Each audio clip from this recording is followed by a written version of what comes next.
Hello everyone, I hope all are feeling well. जो भी जाओगे बढ़िया होंगे। और इस वीडियो में हम लोग सुखोई SU-57 के बारे में देखेंगे पूरा एक्सप्लेनेशन। बहुत सारे डिफेंस वाले एग्जाम में इसके बारे में पूछे जाते हैं, तो आइए पूरा फुल एक्सप्लेनेशन इन हिंदी में देखेंगे सुखोई SU-57 के बारे में। सुखोई SU-57 एक श्रेष्ठ सिंगल सीट 2 इंजन जेट के लिए डिजाइन किया गया मल्टी रोल लड़ाकू विमान है, जो हवाई श्रेष्ठता और हमले के संचालन के लिए डिजाइन किया गया है। विमान PAK-FA का उत्पाद है, जो रूसी वायुसेना के 5वीं पीढ़ी के लड़ाकू कार्यक्रम है। विमान के लिए सुखोई का आंतरिक नाम T-50 है। स्टेल्थ प्रौद्योगिकी का उपयोग करने वाला रूसी सैन्य सेवा में SU-57 पहला विमान होगा। पहले पीढ़ी के लड़ाकू विमानों के मुकाबले सुखोई SU-57 से जमीन और समुद्री सुरक्षा के लड़ाकू विमान को सुपर क्रूज, चुपके, सुपर मैनो एयरबिलिटी और उन्नत एवियोनिक्स से लैस किया जाएगा।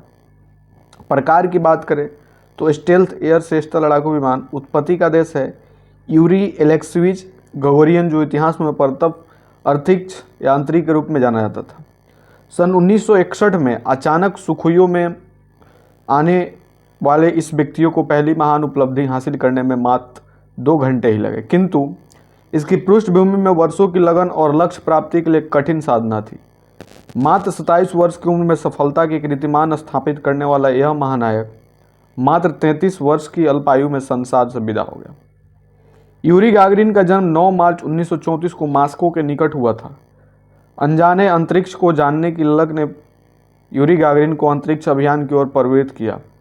यूरी गागरिन ने अंतरिक्ष में पहुंचकर मानव जीवन को एक नई ऊंचाई दी और भविष्य के अंतरिक्ष अभियानों का मार्ग प्रशस्त किया।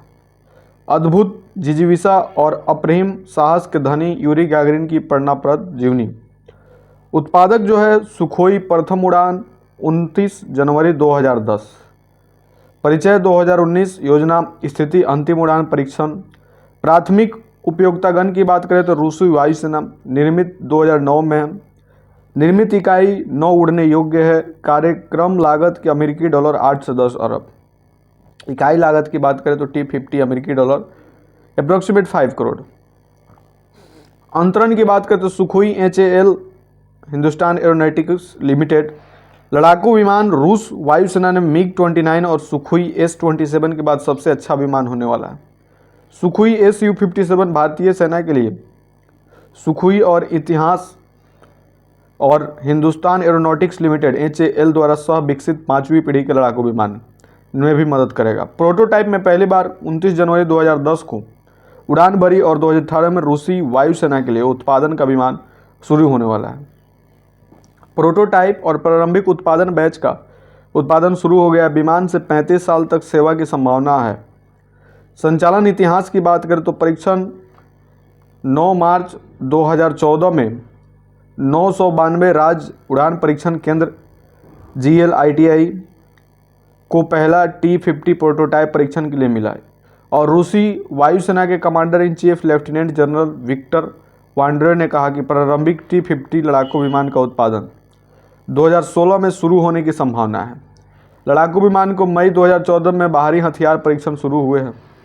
निर्यात की बात करें तो सुखोई बताते हैं कि 5वीं पीढ़ी के लड़ाकू विमान का मुख्य निर्यात लाभ अमेरिका के मौजूदा 5वीं पीढ़ी जेट लड़ाकू विमान की तुलना से लागत कम होना है। रूस ने दक्षिण कोरिया के अगली पीढ़ी के जेट लड़ाकू के लिए 5वीं पीढ़ी के लड़ाकू विमान की पेशकश की गई।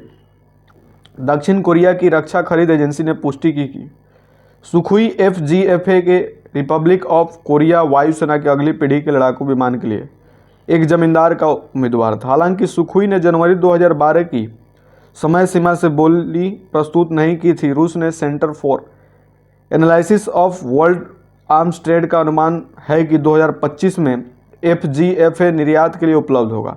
हालांकि इसमें भारत के लिए सुखोई HAL FGFA प्राथमिक निर्यात संस्करण शामिल भी हो सकता है।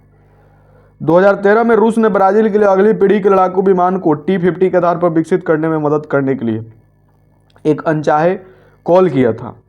दुर्घटना की बात करें तो 10 जून 2014 को 5वां उड़ान प्रोटोटाइप विमान T-50 लैंडिंग के बाद इंजन की आग से गंभीर रूप से क्षतिग्रस्त हो गया। पायलट बिना क्षतिग्रस्त हुए विमान से बाहर निकलने से कामयाब रहा। सुखोई ने कहा कि विमान की मरम्मत की जाएगी और यह आग T-50 परीक्षण के कार्यक्रम को समय को प्रभावित नहीं करेगा। निर्दिष्टीकरण T-50 की बात करें तो एविएशन समाचार चालक दल जो था, एक था लंबाई 19.8 मीटर थी, पंख फैला 13.95 मीटर था, ऊंचाई 4.75 मीटर थी, पंख क्षेत्र 78.8 मीटर था। प्रदर्शन की बात करें तो अधिकतम गति ऊंचाई मैक 2 2140 किलोमीटर प्रति घंटा थी। इसका जो रेंज था 3500 किलोमीटर थी। अधिकतम सेवा सीमा 20,000 मीटर थी। सुखोई Su-57 से रिलेटेड इन्फॉर्मेशन आपको कैसे लगी कमेंट करके बताएंगे। जल्दी मिलते हैं आपसे नेक्स्ट वीडियो में, तब तक के लिए बाय बाय।